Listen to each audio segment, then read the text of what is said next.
Hi, my name is Carrie Lorig, and I'm reading for Real Pants Presents What's New in Poetry. I'm just reading an excerpt from a poem that's really long. It's called A Letter is an Unregulated Clamor slash July 30th through August 9th. Um, it's divided. The top part is like a little poem sort of thing, and the bottom part is a diary entry. I'm just going to read one part, and next term is going to help me on the side.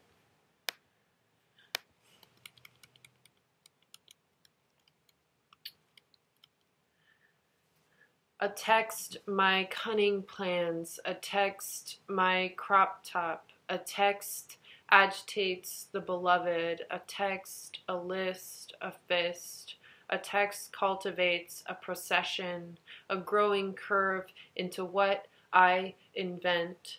A text, how it runs down your face, the zone of the impossible, how it runs down your face. Dear alive of mine, the tiredness of my room, what it means to cut a rectangle into the earth, to then look up from it, the tiredness of my room, the grave language of bodies. Is there art in my memory? Will the theoretical distance between buck off? I wish for different words, for a girl, for a temple lip that wants to be a crawl space, kissing, rumbling. I wish for different words because I don't want to be called anything.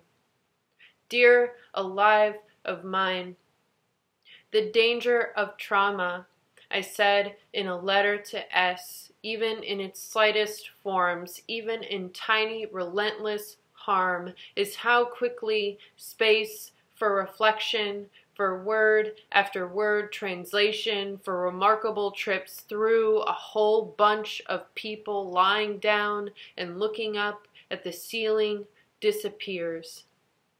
How little strength there is in reaction, how little accumulation, with only exteriority against any trembling, identification, the losing and seeing of oneself in an unlimited number of others depletes. August 2nd through August 4th. Her sails were covered in jasmine, perfume. You could smell her, Cleopatra coming, I say to M and L on a wet, wilting balcony in D.C.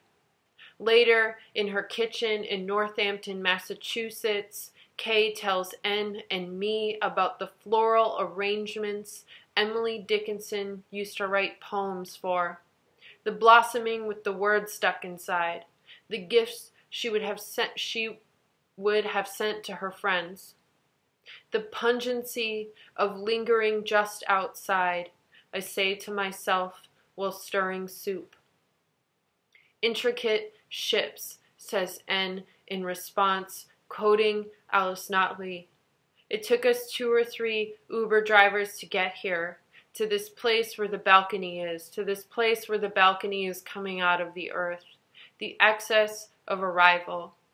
Drenched flags. M's Air Jordans. How can you spend money on war? How can you spend money on art? Later, climbing out of the 3rd floor of their apartment building and into the rain, I love M and L so much.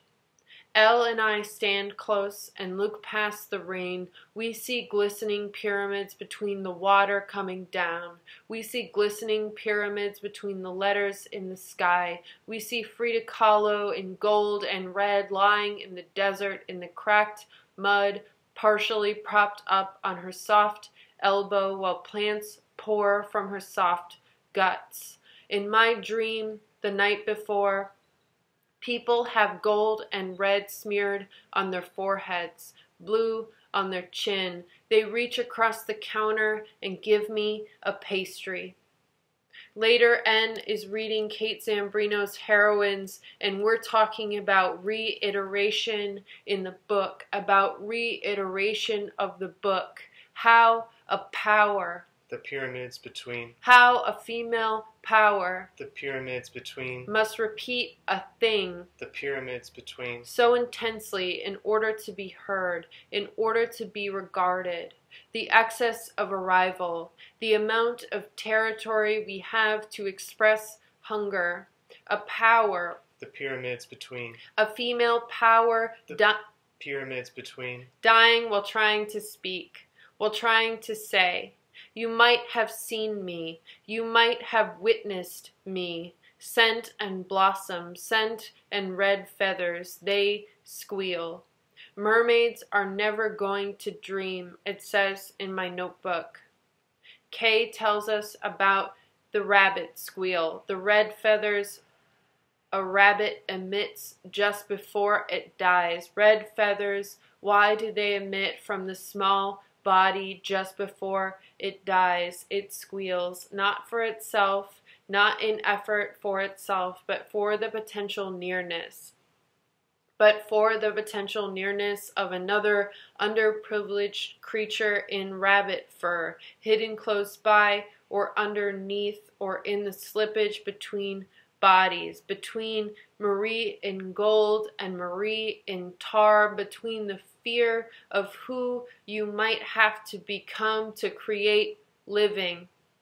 Wouldn't it be amazing if we did something helpful as we died, says Kay.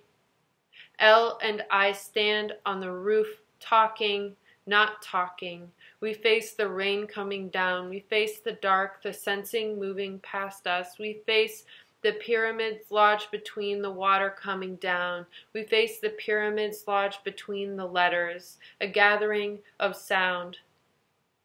Every writer creates his precursors, it says in my notebook.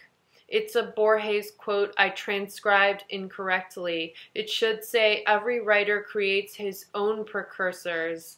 But I don't own my proceeding. I don't collaborate with murderers. I don't own the letters I write to you.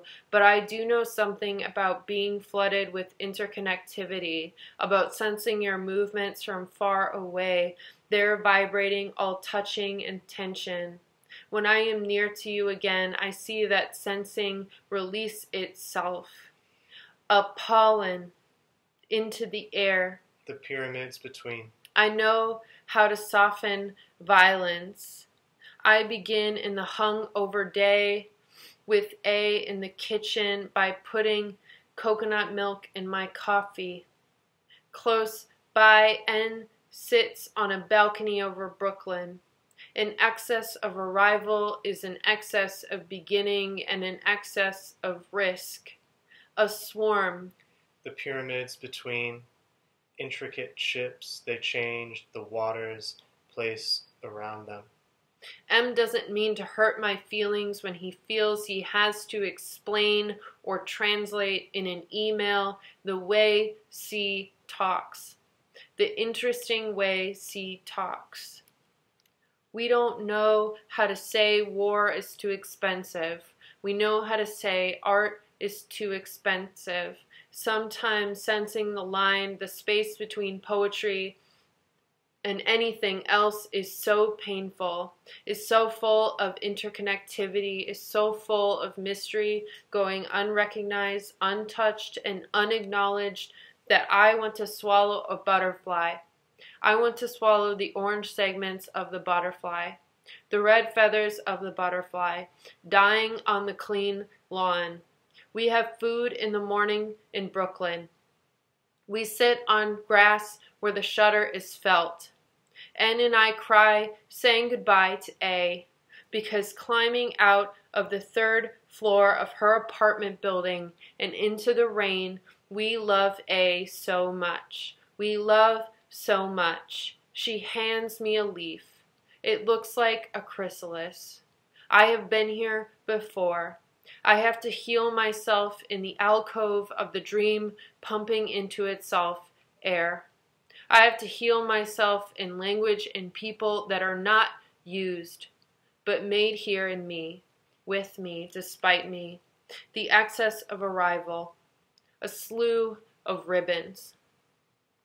Intricate ships, they change the water's place around them.